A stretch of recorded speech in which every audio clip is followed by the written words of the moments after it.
Yes, absolutely.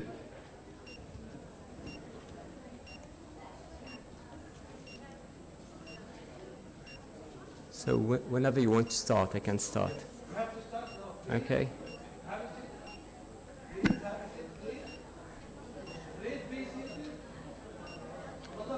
Ladies and gentlemen, سيداتي سادتي لو سمحتوا نسألكم بالجلوس. Ladies and gentlemen, would you please be seated?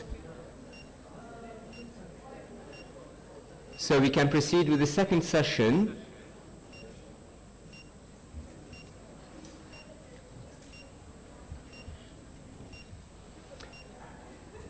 So, dear participants and guests, here we proceed with the second session for the first day. My name is Dr. Ali Makki. I'm a lecturer of advertising and public relations at the University of Al-Ma'arif University, Faculty of Mass Communication and Fine Arts. Here we should start with a special session about generative AI in practice, and we take the case of European Broadcasting Union. In this session, we have two participants, Mrs. Justyna Kurzabinska, excuse me if I mispronounced the name, did I pronounce it correctly? And Mr. Sébastien Noir, who are both joining us from Europe via Zoom. Ms. Justyna Kurzabinska is the head of news agency and transformation at European Broadcasting Union, EBU, and Sébastien Noir is the head of software engineering at European Broadcasting Union Technology and Innovation Department. So let us start the presentation. And the stage is yours.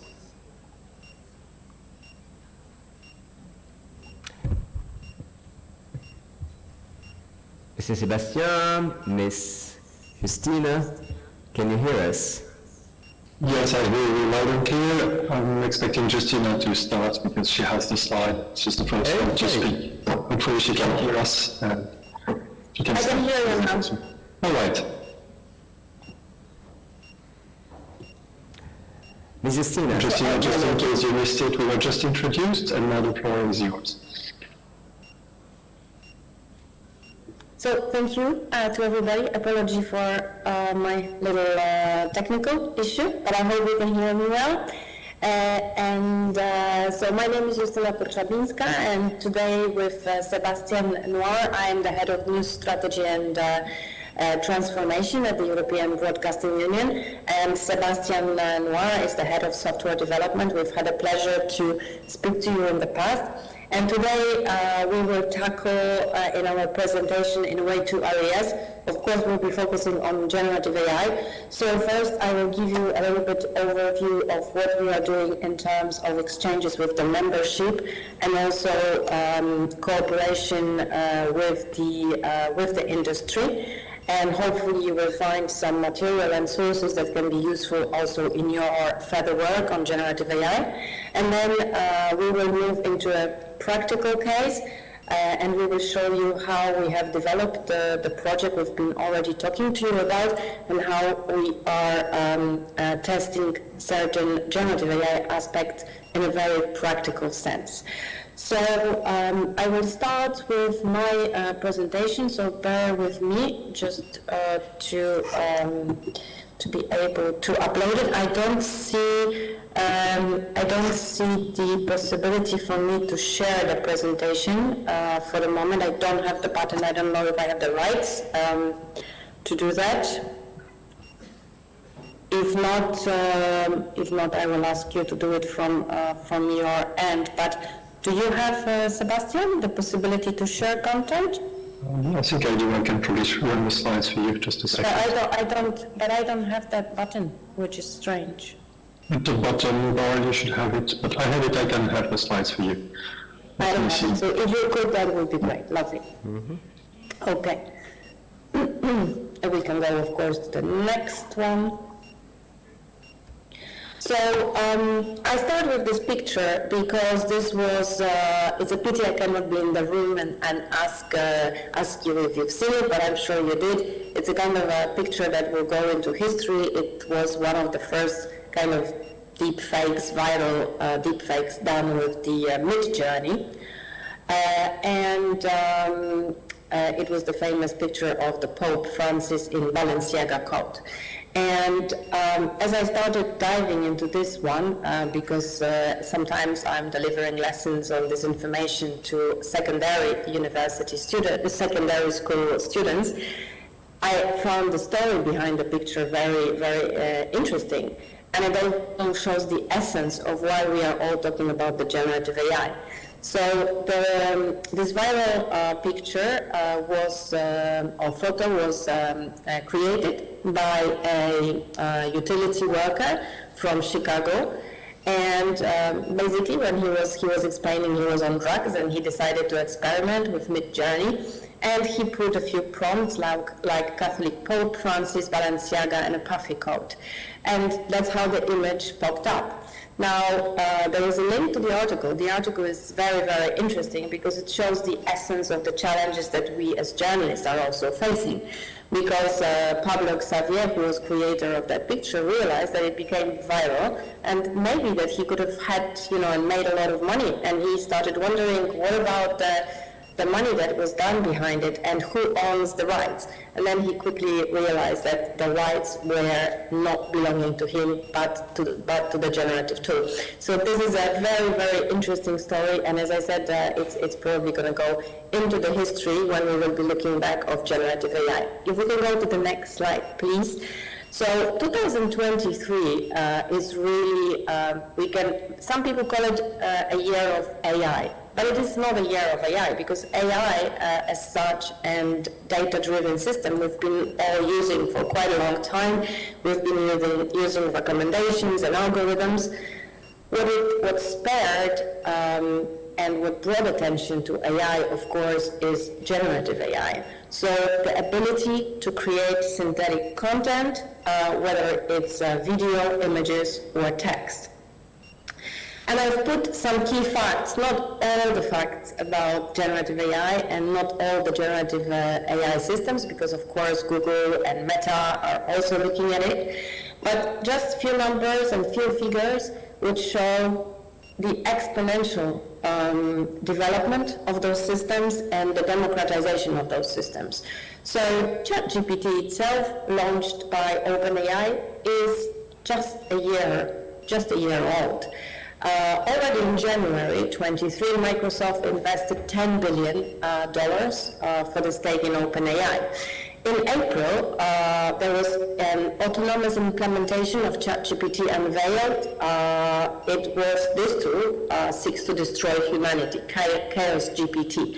This spared even the founders to issue certain warnings. So the first one was the co-founder of OpenAI, Sam Altman, who warned the US Congress that AI industry could cause significant harm to the world. And then I'm sure you've seen it on news. It was all across the main channels. In May 2023, 350 scientists and tech executives signed a one-line statement warning of a risk of extinction posed by AI. In July 2023, UN Security Council debated AI, and there was a call from the UN Secretary General for very concrete actions. What spared this discussion was actually a fake video of President Zelensky calling the Ukrainians to lay the arms. In September, Amazon announced that they will invest $4 billion in Anthropic. Not related with generative AI, but very connected to the questions we are now asking ourselves of the value of the publisher's content, and I've put here a link. There was a very interesting paper released by researchers from Columbia University and University of Houston, which created a formula, a very specific formula, which can be applied to other countries and other sectors, estimating that Meta and Google, all US publishers, $14 billion. And I'm sure you followed, those who are interested in AI followed this. This shows also how crazy the industry is. 17th of November, the co-founder, Mr. Altman, was sacked from OpenAI, and then he was back on the 29th November, and Microsoft got a non-voting observer seat on the board. So these are just few facts, but I think it really goes to show important moments, goes to show certain value, and goes to show how exponentially everything is changing. So what are we doing in the EBU? In the EBU, we have created a kind of cross-departmental task force. If you could show that step, that would be great. So we have, and this is not only the way we approach this subject, but many organizations, whether it's media organizations or other industries. This is a subject, this is an issue that we have to, that requires people with different competences. So of course, with content, in our case, technology, but also legal aspects and security aspects. And of course, this is one of the strategic topics that we are dealing with in the EBU, and some of the content that and some of the findings that we've done, that's why I've put the address, and the slides will be shared with you, is also made public. So if we go to the next slide, you can scan it now, or you can visit our website. In June, with the group that you've seen, we've prepared a special briefing, a need-to-know briefing for public service media on generative AI, news, and audiences. And this is available, you can download it from the EBU website. And the key findings, if we go to the next slide, were of course, explaining the basics of what generative AI is, and I'm sure you all know that the biggest difference is that it creates content, and what makes it so special is that democratization of this tool and availability of this tool has grown, came to the market at unprecedented speed. Will generative AI replace journalists? We believe no, it won't, but for sure journalists who knows how to use generative AI or how to use the tools and has the knowledge will surpass all the others. We talk about the new the art of prompting. And we've been looking and what are the wider implications for us, for our industry in the use of generative AI. Well, one of the biggest concerns is disinformation because of the even further amplified possibility to create synthetic and to manipulate content and have deep fakes. With the market, of course, and industry is working on some system to detect it, but this is all in the making as we speak, so there is no easy tools to detect if the content was manipulated with or if it's fake in terms of systems. There are, of course, very complex regulatory and legal aspects, including copyright and data protection, and not to mention cybersecurity. If we go to the next slide, we explain further what was the difference between the social media and the generative AI period. So social media and the internet has democratized distribution of content. So we talked about democratization of journalism, citizenship journalism. So any of us can share their opinions. This caused, obviously, erosion of share of audience and attention given to traditional media. What we're going to face, and with generative AI, and we're already slowly facing it, is that now the production of content has been democratized. And of course, generative AI will no doubt, and you will see from Sebastian how, will of course also affect the distribution of content. But the democratization of the production of content means that, in fact, the competition for audience attention is just going to get bigger. So it's going to be harder for media companies. And share of public audience given to traditional media may erode further. But hopefully, we can find also elements in the new systems that can help us to reinvent ourselves and find different ways to integrate it and to communicate to our audiences. So what can we do? Here is a few pieces of advice in the next slide to media companies, but also to, I think this can apply to other industries. So first of all, right now, what we are doing in our discussions, we are trying to look at what it is we are dealing with, why is it different. We all are in the learning process and explaining process and setting guidelines and policies. Why do we have to do it? Because these tools are already democratized, and even if we are not using them, our audiences or our kids are using it. The next 2 years will be a journey of learning and establishing the best practices, trying to see what works, what doesn't work, where are the risk areas. And long term, all of this we have to work at the same time. Long term, we have to all think, how do we reinvent whatever we do, whether it's education, whether it's journalism, what is our long-term strategy in this new media ecosystem? And if we go to the next slide, I wanted to bring to your attention 2 sets of sound bites, which were made at different period in time, but they have something very similar, and I think they're quite telling about the transitions we are going through. So the first 2 sets of sound bites comes from, it was in 2016, they were made at the conference that the EBU organizes, industry conference.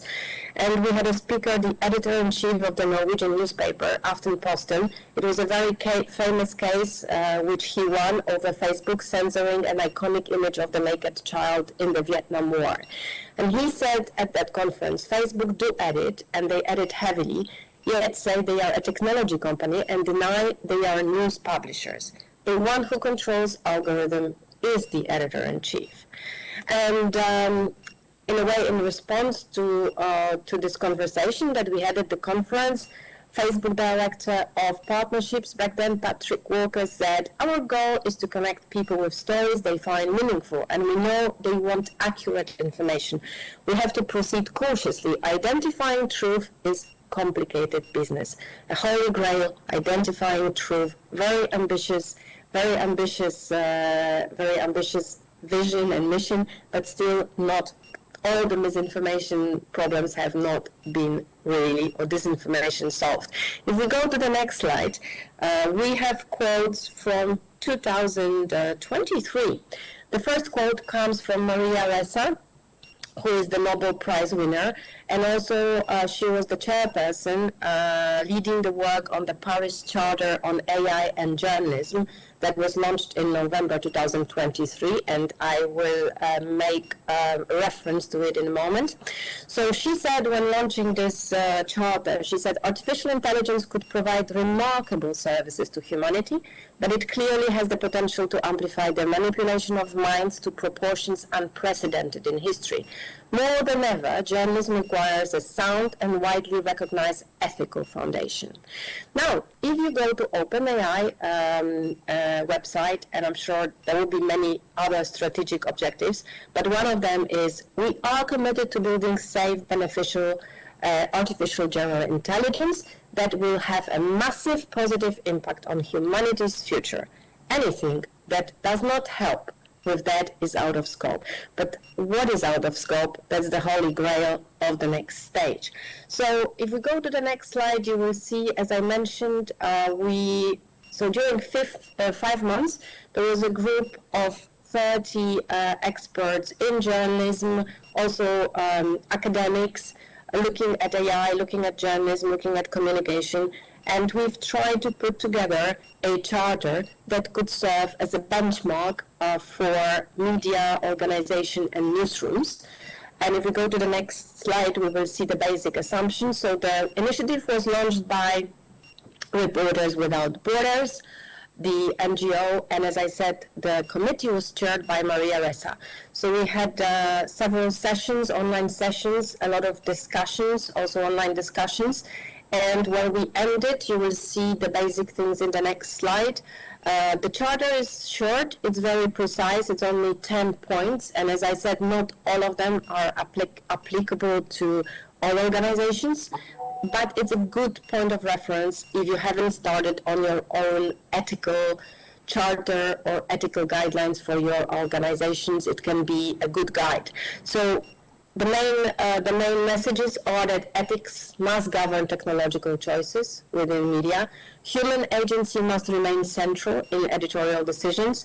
The media must help society to distinguish between authentic and synthetic content with confidence. And media must participate in global AI governance and defend the viability of journalism when negotiating with technical companies. And if we could move to the next slide, Seb, thank you very much. I will end giving you a few thoughts also from the summit we held, EBU AI Summit, the first summit we organized on the 1st of December in Geneva, and some thoughts which came from our external speaker that we invited on the kind of global aspects and global security. And if you move to the next one, it's the speaker or the person that I'm referring to is the head of global and emerging risks from Geneva Center for Security and Policy, Dr. Jean-Marc Rickley. So in the next slide, you will see I've mentioned the exponential speed, and I think this slide is really telling. So you can see that time to 1 million users for ChatGPT was 5 days. If you compare it to Instagram, it was 2.5 months. If you compare it to Netflix, it is 3.5 years. Now, the next slide will explain, it's a good reminder, I'm sure you've heard of it, that fake news spreads much faster than the truth, but this is scientific findings. So the fact that we have the tools that can help create more fake content, and coupled with our psychology, which means that the truth rarely spreads faster than fakes, means that the disinformation is at the exponential risk as well. So just 2 words about this kind of geopolitical and security aspects. If we go to the next slide, I mentioned 2 words, subversion and cognitive warfare. And that's quite interesting to look from this military perspective on the processes which affect also communication. So subversion is, of course, an attempt to undermine integrity or overthrow established authority by eroding legitimacy, and also to target human beliefs and perceptions. And the cognitive warfare is one of the major tools of subversion. And the next slide that you will see explains more graphically what we are experiencing. And this is even more important as our world is moving more from unipolar or to multipolar world. So of course this is going to be, we will see increased impact than we see with the increased polarization, the subversion effect. So we all know very well, we've talked for years about the information warfare, about the media control, about the propaganda. Now the cognitive warfare is basically the control, is the fight for the controlling of our brains, what and how people think. And if we go to the next slide, I won't go to every single detail, but basically it's about trying to control responses of the targets to the presented information. And in some way, this is also where the new tools and where the new world is going, where people are, where the social fabric is changing, where there's less and less collective shared reality, and there is much more, everything is more based on the individual experience. If you're interested in those aspects, you are welcome, if you show the next slide, to follow the work of Dr. Jean-Marc Rickley in the book called Cognitive Warfare and the Governance of Subversion in the 21st Century. And I think the next slide, if I remember, will take us to a more hands-on from this high-level overview. I hope that some of these articles that I mentioned and the work can be useful in your work and relevant. And as I mentioned, we in the EBU are also not only talking about best practices, but we are also doing different projects. And we thought that a good transition to the practical presentation from Sebastian would be the video that we have. So maybe we can try, Seb, play the video from the computer, from your end, and if not, we'll try to ask our hosts to play it locally. So we'll try to play it for you. Our livelihoods and national economies are being convulsed by huge events and forces that are redefining the world as we know it. COVID-19, Russia's war in Ukraine, and the climate crisis. So how can we help our audiences to make sense of it all? A European perspective gives citizens a window into the issues affecting Europe, locally and globally. It's anchored in trusted content and collaborative technology. This initiative is a unique collaboration driven by public service organizations, harnessing the power of AI while keeping public service journalists at the heart of decision-making. Working together in a decentralized, networked newsroom, journalists are unlocking diverse, cross-cultural perspectives and exploring solutions to pan-European challenges. Their work is supported by EBU's Eurovox tool that translates news articles into multiple languages, and stories that your audiences might be interested in are suggested by our AI-assisted content recommendation, Peach. Journalists always ensure transparency and quality of the outputs of the AI-assisted work. The result? Stories that matter from across the continent, in your language, reaching citizens beyond national borders on trusted news websites. Audience surveys confirm that 90% of respondents are interested in reading news from a European perspective. And with a potential audience of 245 million internet users in the participating countries, the project has the prospect of having huge impact and reach.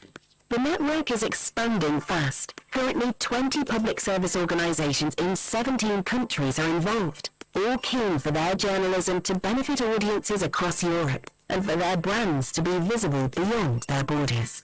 The project will continue to evolve as we amplify the value of the work carried out by our journalists, going beyond language barriers and bringing other perspectives to social media platforms too.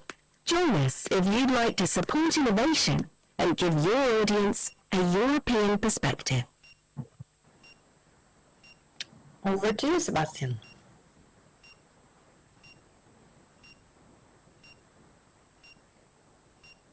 Thank you, Justina. So I hope you can still see the screen. So we will show you in just a moment the hub that we have built. And at the moment, we have a bit more than 2 million articles. And this is just counting the original articles that we have there, not counting the translations. We get content from 30 different sources, mainly in Europe, and we receive them in 18 different languages. And everything will be translated to English as it comes and can be further translated to other languages on demand. Let me maybe go straight to the interface and I will show you.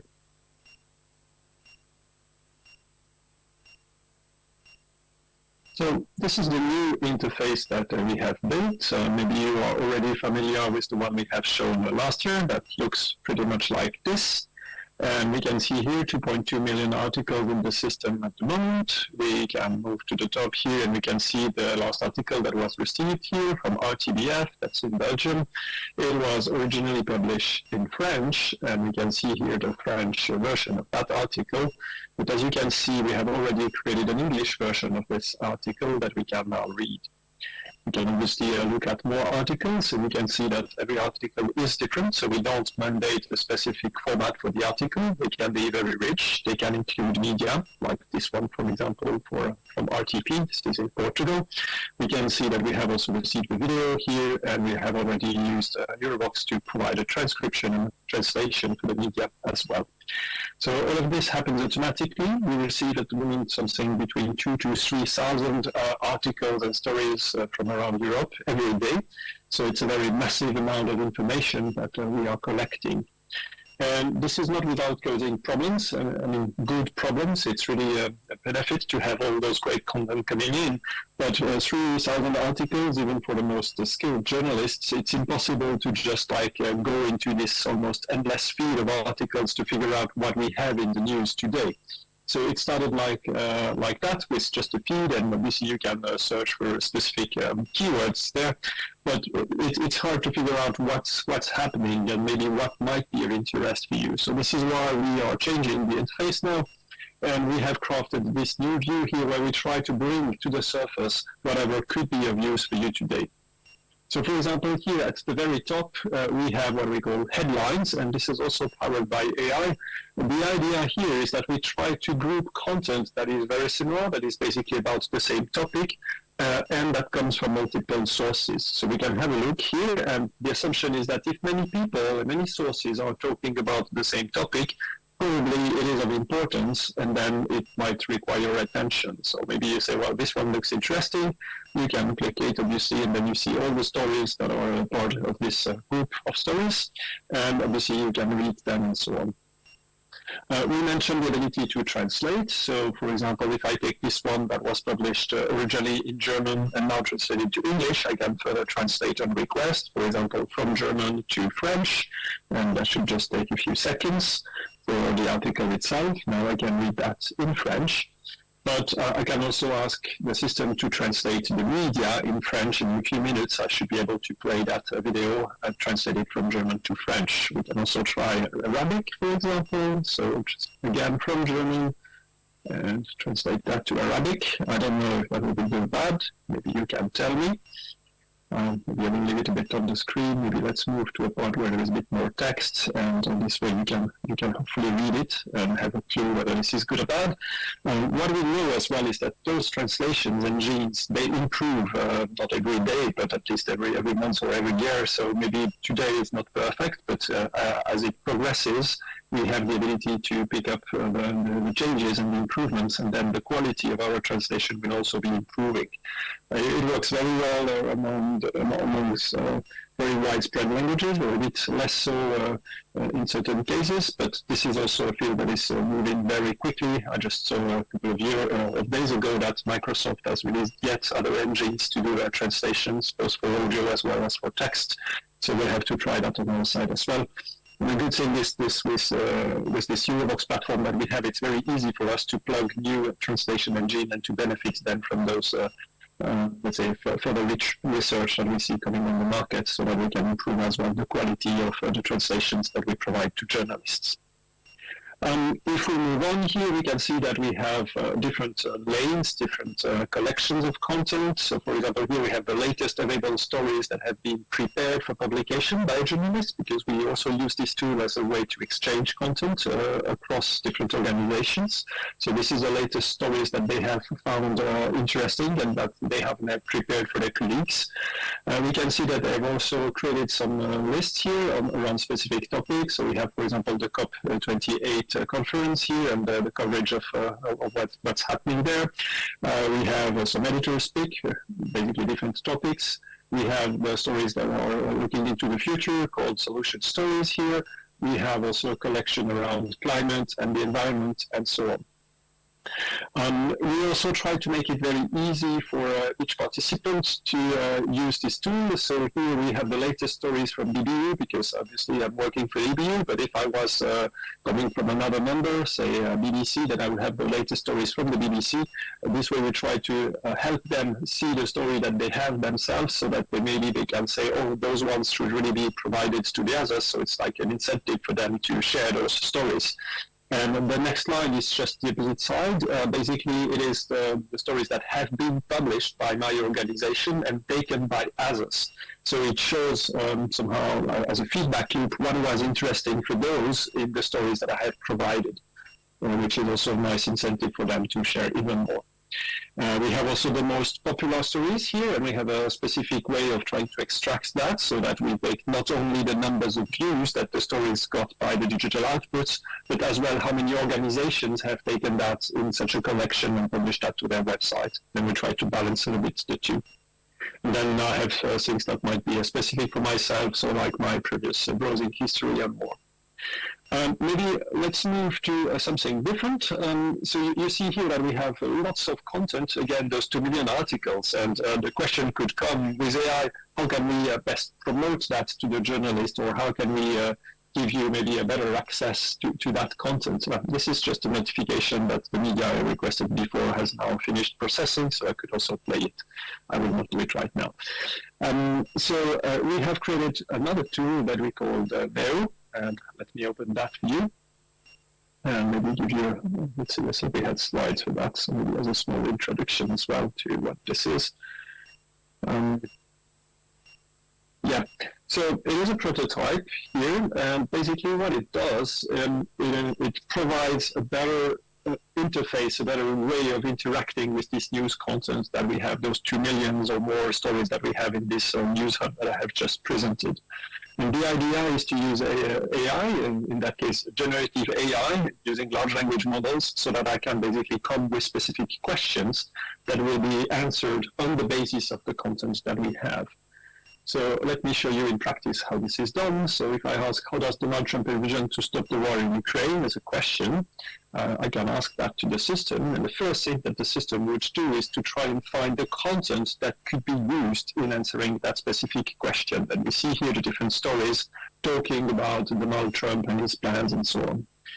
Obviously, I can also open such stories and make up my own mind, because this is already like good research and a quite nice way to find the information that I may need.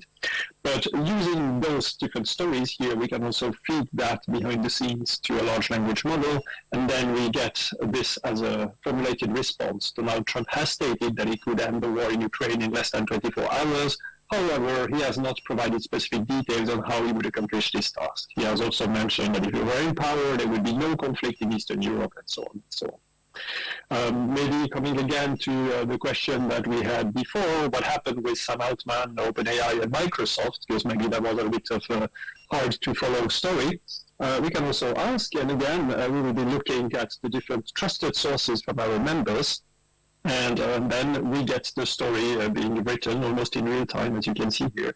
Sam Altman, the CEO and co-founder of OpenAI, was surprisingly dismissed from his position on November 17. This decision was met with shock and resistance, leading to several high-ranking employees, including OpenAI co-founder Greg Brockman, resigning in solidarity with Altman and so on. So you see, there is probably not a single story that tells all of that. But by using the collective power of those different sources, we are able to get quite a balanced and easy to read and understand story for what happened, and maybe also like the ramification of it and impact that this may have for the future. So this tool is still as an experiment at the moment. It's not being used widely. We provided specific access to some journalists who wanted to try it. We know it has quite so many limitations. But probably more important than the technicalities around it or behind it is the fact that it shows that things are changing. With the rise of OpenAI and all those different assistants, ChatGPT, Bard, Copilot, and more, we see that the way we are interacting with media and with content is basically changing at the moment. And there is quite a risk that those big companies can become the gatekeepers of tomorrow, the same way as they were for search engine, or they still are for search engine. But it is even more drastic, because search engines were basically pointing you to the answer, and then you would click and watch the content, read the articles, and so on to find the content that you need. But there, basically, you receive directly the response. So you might never do that next click to go back to the source, even if they are mentioned. So it is very important that we are able to assess what's happening here, and maybe also that we try to bring those tools and capabilities directly to our citizens. Because if we fail to provide an access that would be simple to our citizens, maybe people will just go to the big tech, and then we might be sidelined, and people could come to see very diverse results coming from not trusted sources. I think I will stop it here. Justina, if you have any last words, back to you. Otherwise, probably we'll open for questions. Thank you, Sebastian. I will just maybe add that, and I think it's time for questions because we've used well our time, is if you want to check out, for example, another good example is to go to the Rappler website, which is rappearl.com, which is the online output where Maria Ressa is the CEO, and they are also using, just like Sebastian explained, to test open large language models, and they are providing summarizations, but of course with a clear transparency that this is the AI model, and so far it has worked very, very well for them. So they are also experimenting, but with full transparency with the audiences. But I think at that we can stop because we could took for a long time. So maybe you have any specific questions. Thank you so much. Thank you very much for your insights coming from the other side of the world. And I personally have two questions. The first one is for Mr. Sebastian, which is about NEO. And the second one for Mrs. Justina. For Sebastian, I'm going to ask you about NEO because it sounds revolutionary. But did you put it to comparison with Google News, for example? Does it provide you with more like options than Google when it comes to, like, when you ask them about, for example, how do you see the future of Macron, and do you see it like providing you with more news, more information in a more democratic way and unbiased way? And the second question for Justina, so you have plenty of time to prepare it, why did you initially ask about, as public service, why did you initially ask about the future of public service in the age of AI?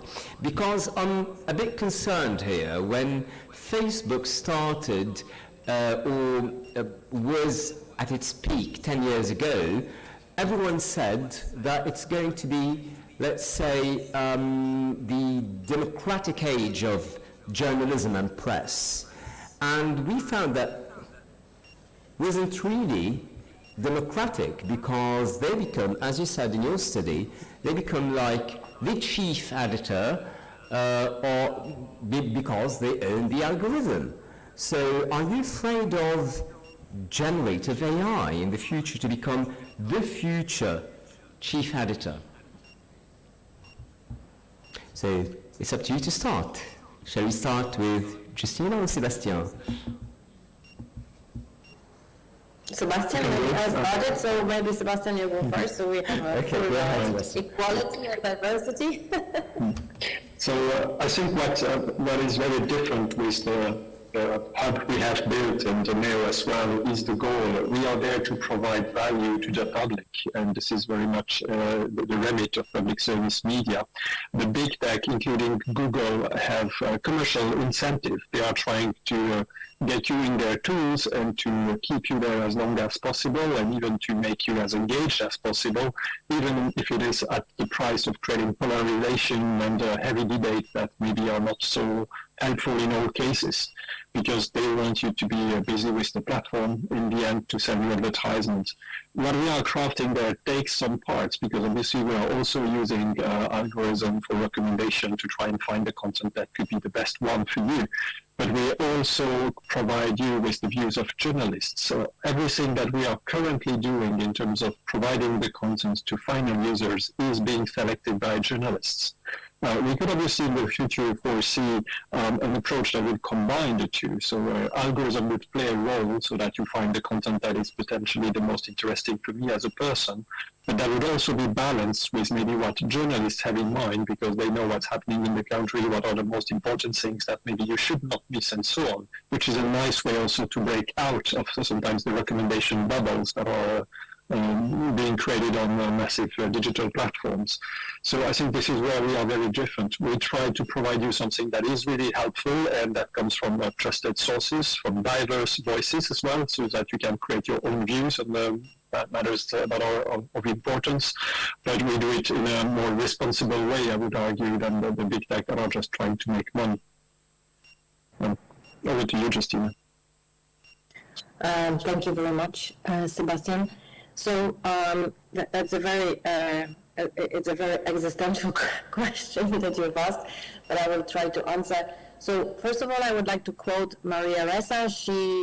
This quote comes from the statement she made at the beginning of the year at the UNESCO Trust conference, and she said that without facts there is no truth, without truth there is no shared reality, and without no shared reality there is no democracy. So I think that we need journalism and we need the truth, and with the exponential possibility of increasing disinformation. And you mentioned indeed, and we entirely agree, the previous period, the social media period, and we saw that we see now from the perspective that in many ways, yes, there was a certain democratization and open access. There was a lot of positive things, but the challenge of disinformation was very big and had also a lot of impact on different groups of society, on politics.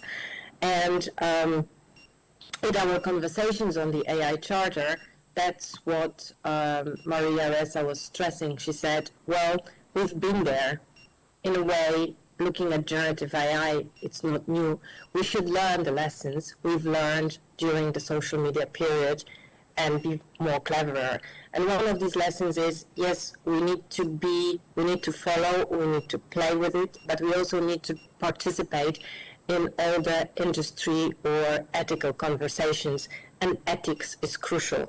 And the only one last thing I would like to leave on a positive note is that we see that in times of crisis, over and over again, whether it's COVID, whether it was the war, the attack of Russia on Ukraine, whether it's now the conflict in Mideast, or whether there are climate crisis, people turn to traditional media in times of crisis, and they follow traditional media. And I believe that at least for some time they will continue to do so.